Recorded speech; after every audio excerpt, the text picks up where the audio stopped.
Hello everyone, welcome back to my channel. Before starting the video, please subscribe and keep watching for more details videos. Eala improves to 69 in WTA rankings before French Open. Manila, Philippines. Eala's rise in WTA world rankings continued on Monday ahead of her first main draw in Roland Garros. In the most recent development, Eala notched another career-high spot as the 69th best women's tennis player in the world. After competing in the Italian Open in Rome, the Filipino tennis ace improved one spot above her previous career high of 70. She exited in the round of 128 at the hands of Marta Kostyuk, but her stint with American star Coco Gauff in the doubles helped her standing in the global ladder. Gauff and Eala, though, fell short in the quarterfinals at the hands of eventual champions Sara Errani and Jasmine Paolini. After her run with Gauff, she also improved in the doubles ladder to No. 224 in the world ranking. Eala now turns her attention to a Grand Slam bid when she enters the French Open as the 74th seed for the competition.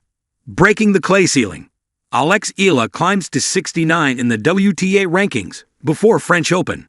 At 19 years old, with the sun rising over the red clay courts of Europe, Eala isn't just chasing victories. She's chasing history.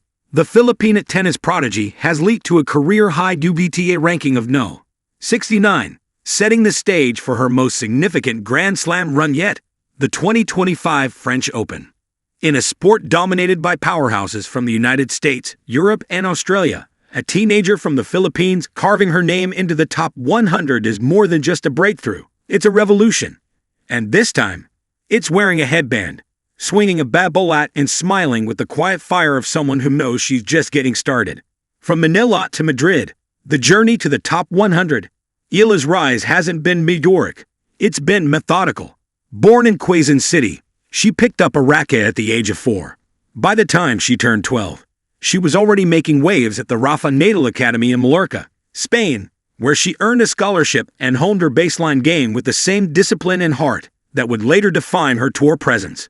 She's not just talented. One of her early Spanish coaches once said, "She's relentless." That relentlessness has brought her through the ranks of the ITF circuit, from muggy courts in Thailand to chilly match nights in Slovakia. 2024 was the turning point. Eala began stacking ITF and WTA 125 wins, showing not just resilience but improvement. Her serve gained pop, her backhand bite, and her court vision a quiet sophistication.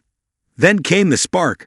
A stunning run to the semifinals at the WTA 250 in Hobart, a gritty third-round finish at the Australian Open, and most recently, a quarter-final appearance at the WTA 500 in Stuttgart, her first on clay. Each match told a story. In Hobart, she outlasted seasoned tour veterans.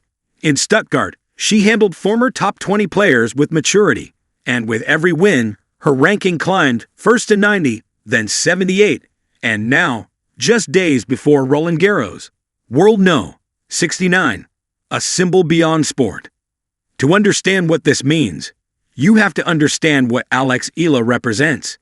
In the Philippines, tennis isn't front-page news. It lives in the shadows of basketball and boxing. Courts are sparse. Training is expensive. Infrastructure is uneven. But none of that mattered to a young girl who simply believed she could be world-class. Now for young Filipinos watching from Manila, Cebu, or Davao, Eala isn't just a tennis player. She's a mirror of possibility. "We don't have to choose between dreaming and reality anymore," said a young tennis coach in Quezon City. She's made them the same thing. She has become the face of a movement, a reminder that representation matters. Her matches are now live-streamed in local cafes. Her interviews are quoted in schools. Her face is on billboards, not as a celebrity, but as a benchmark. Clay courts and quiet confidence. With Roland Garros on the horizon, Eala steps onto the French clay not as a wide-eyed wildcard, but as a seeded threat in the main draw. Her game, built around controlled aggression and tactical awareness, has translated well to clay. Her movement, nimble, instinctive, makes her a natural defender on slow surfaces, while her drop shots and angles show a growing creativity. "I used to think clay was hard," Eala admitted in a post-match interview after Stuttgart. "Now I think it just asks more of you. And I like that challenge." That's the core of her game. Adaptability. She doesn't bulldoze opponents. She studies them. She doesn't chase highlight reels. She chases learning curves. It's a maturity rarely seen in players her age, and a trait that makes her a serious contender in a field filled with power hitters and veteran strategists. The inner circle. Behind Eala is a tightly knit team: her family, her coaches, her longtime trainer at the Rafa Nadal Academy, and her older brother, Mikko, a college tennis player in the U.S., who still analyzes her matches with the fervor of a coach and the heart of a brother. Her mother, Riza, herself a former athlete and SEA Games medalist, once told a MANILA newspaper, "Tennis is Alex's platform, but her purpose is larger. It's about discipline, representation, and grace. It shows, even in defeat, like her narrow loss to World No. 14 in Madrid." Eala shook hands with poise, smiled during the press conference, and posted a thank you message to fans in 3 languages. Paris beckons. Now all eyes turn to Paris. With the world's top women ready to paint the clay with power and finesse, Eala enters as a dark horse, unseeded but undaunted. Her projected path includes potential matchups against clay-seasoned Europeans, but as Eala's coach puts it, Alex doesn't play the opponent. She plays the court, the moment, and herself. It's that internal battle, that quiet war waged within the boundaries of the lines, that may define her run. Whether she makes the second round or the second week, one thing is clear: Alex Eala is no longer just a rising star.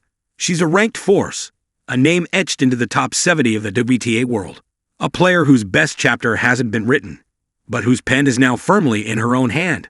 The future is now. There's something poetic about her ranking. No, 69. Close enough to 50 to smell the elite air, but far enough to still be considered underdog in press write-ups. It's a sweet spot, pressure low, ceiling high. And for Alex Eala, the goal was never overnight fame. The dream, she said in a quiet interview 2 years ago, was to play the slams, to earn my place, and to do it with character. Now she's doing all 3, and she's just getting started. Alexandra Eala has made significant strides in her tennis career, achieving a career-high WTA singles ranking of No. 69 as of May 19, 2025. This milestone not only marks her personal best, but also makes her the highest-ranked Filipina in WTA history, surpassing Maricruz Gents and becoming the first Filipino to break into the top 100. Women's Tennis Association. +2. Wikipedia. +2. Wikipedia. +2. Eala's rise has been propelled by notable performances, including a historic semifinal appearance at the 2025 Miami Open.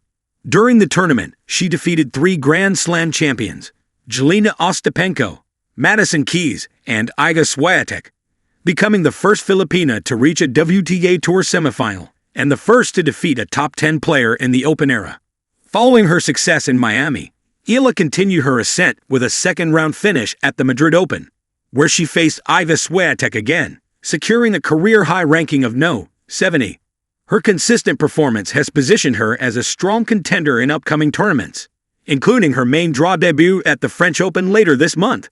Eala's achievements have not only elevated her status in the tennis world, but have also inspired a new generation of athletes in the Philippines, highlighting the potential for success on the global stage.